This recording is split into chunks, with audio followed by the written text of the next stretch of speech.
A single engine failure is more or less ruled out. If you come to dual engine failure, that is very, very remote, and so far we have not come across frequently that dual engine failure. Only in case of any bird hit, we get the dual engine failure. It cannot be due to bird strike, because if it is due to bird strike, then you will get some sort of a arcing, sparking, and smoke. At the same time, both the engines will not encounter the bird strike at the same time. One of the reason which can cause that sort of a thrust loss, power loss, which prevented the aircraft from climbing, what I can think of is fuel contamination. Sir, what do you think about this Ahmedabad plane crash incident, sir? From your experience, what you wanted to say to the public, sir? Sir, this Ahmedabad plane crash was one of the most unfortunate incident in Indian recent history. The previous crash, whatever we had, were different. This Ahmedabad crash, that is Boeing Dreamliner, it's one of the most ultra-modern aircraft with all the safety precaution, navigation, and it is almost foolproof. But still something went wrong, and then it crashed. So they are in the process of recovering the black box to get the actual information. It has got the CVR as well as the DFDR, and both of them are integrated, and they call it as a single unit in order to synchronize the data of CVR and FDR, because it will give a better picture. Whatever event has occurred, it will reflect in the cockpit as well as in the FDR. So we are in the process of getting the data, and looking at the wreckage, it looks like the aircraft is totally destroyed, and even the black box will undergo a very high temperature impact, whatever is there. But it is still shock-proof, heat-proof, whatever is there. The data, what is in-housed in a small container, will be intact. So the first thing what they have to do is to locate the FDR. They have to pull out the memory card from the FDR, mount it on a healthy unit, which can be replayed, and then you download the data to a computer to start your analysis. So that is the first point. And then similarly you get the data from the CVR, and you try to synchronize those two to see what is the conversation which has taken place, and then you try to correlate the root cause of this crash. So, what are the major measures Okay. by airline companies, sir, on avoiding this kind of incidents, sir? Normally, when we investigate any accident, we follow a certain procedure. It is called as process of elimination. That is, we take a very big blackboard and we try to write down all possible causes of the crash without leaving anything. Even if it is something unimaginable, we still take it. For example, if you say that there can be an alien abduction for MH370, we take it.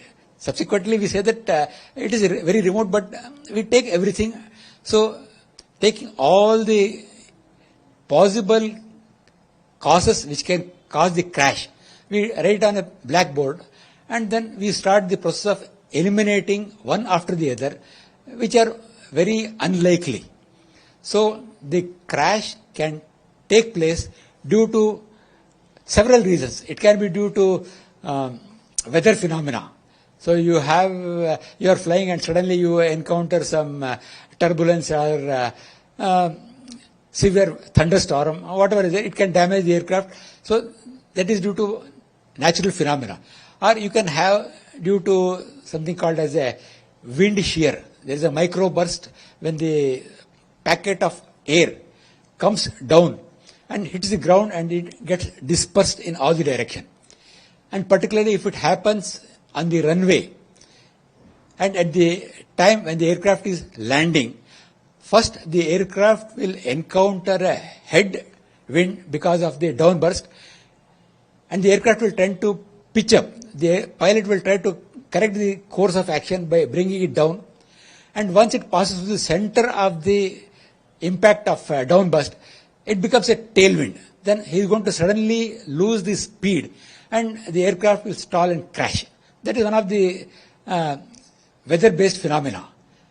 So like that, you have got other man-made disaster where the things can go wrong either from pilot and or maintenance engineer or whatever is there. So that is man-made. Similarly, we have got many other reasons for the crash. So the last one, what I would like to stress is sabotage. It is something very, very serious and it is difficult to predict. So coming back to this Ahmedabad plane crash, whatever little bit of information we have seen on the TV, on the media, let us try to draw some inference before we get the actual data. The system shows that the aircraft climbed to a height of 625 feet before it started descending. So, if the aircraft is airborne, it means that things are somewhat okay. But when you look at the rudder component of the aircraft, it looks very stable. When the aircraft reached 625 feet and it started descending, it looked as though it has lost its thrust or the power.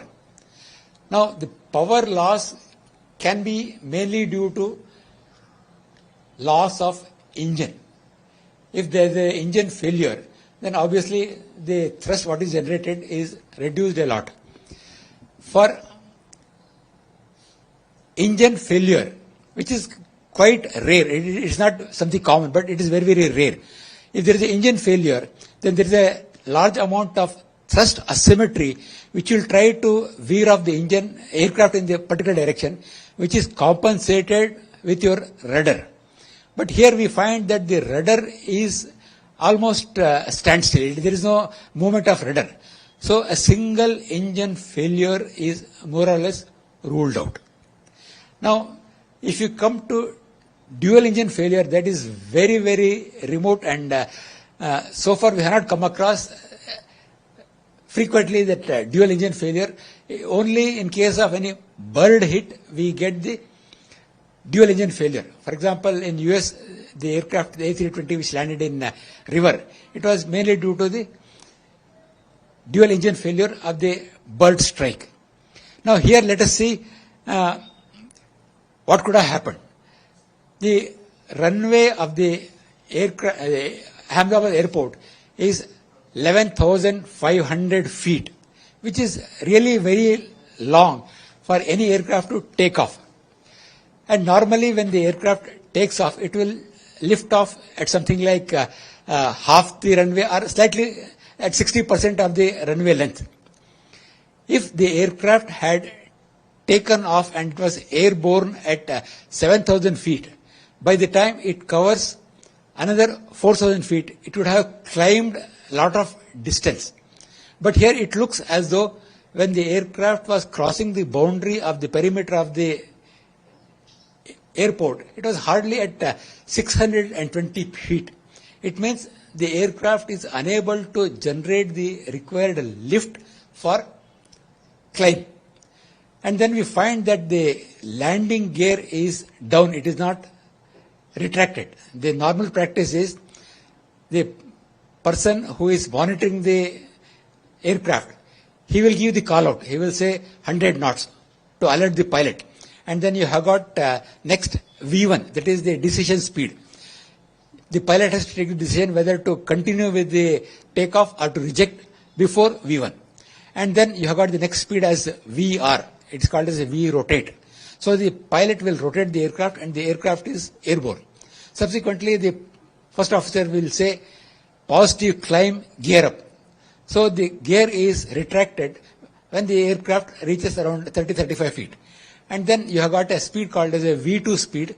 The aircraft should have climbed should have attained a speed of whatever is the V2 speed by the time the aircraft climbs 35 feet. That will ensure that the aircraft is airborne and has got sufficient power and speed to climb and to continue even in case of an engine failure. But here we find that the landing gear is down. It is not brought up. So what could have been the reason for not bringing the landing gear up? There may be some problem with the thrust because the aircraft was not climbing. Now, if we look into the possibility of both the engines malfunctioning, which is very, very remote, it cannot be due to bird strike. Because if it is due to bird strike, then you will get some sort of arcing, sparking and smoke. At the same time, both the engines will not encounter the bird strike at the same time. There will be a small time lag between the first engine failure and the second engine failure. Meanwhile, the aircraft will try to veer off in one direction and you will find some rudder movement. But here there was no rudder movement. So it looks as though both the engines were behaving in a very same way, without any time difference, without any, there was no discrimination. So one of the reason which can cause that sort of a thrust loss, power loss, which prevented the aircraft from climbing, what I can think of is fuel contamination. That is one of my strong point for both the engines stalling simultaneously and losing the power. Because the same fuel goes to both the engines. So if the fuel is contaminated, both the engines will behave in the same way and the thrust what is generated is less. The aircraft could not sustain that climb rate and then it could not even sustain the level flight. The aircraft descended and it fell because it contained more than 35 tons of fuel to reach London. It was like a fireball. The moment it crashed, there was a big, huge fireball and then there was a lot of smoke and the aircraft fell in on a medical hostel, what they call it as, and there are a lot of casualties on that. So the most probable cause, what I feel, is due to fuel contamination. And the other things will be reflected once we get the data from DFDR and we get all the parameters about the thrust generated, RPM, fuel flow, how much of fuel is carried. Those parameters will show up, EGT, all the autopilot engage, the command given to retract the, whatever command he has given, that will reflect, and also the CVR will tell the coordination between the captain and the first officer, how they acted and how they handled the situation. Can you please repeat the question? The main safety procedure what has to be followed is assigned to crew member, to pilot, to passenger. Everything is different. And then we cannot have a single guideline for all the cases. It is like giving medicine. So when you take medicine, it depends on what is that ailment you have got. So based on the ailment, you are going to get the medicine.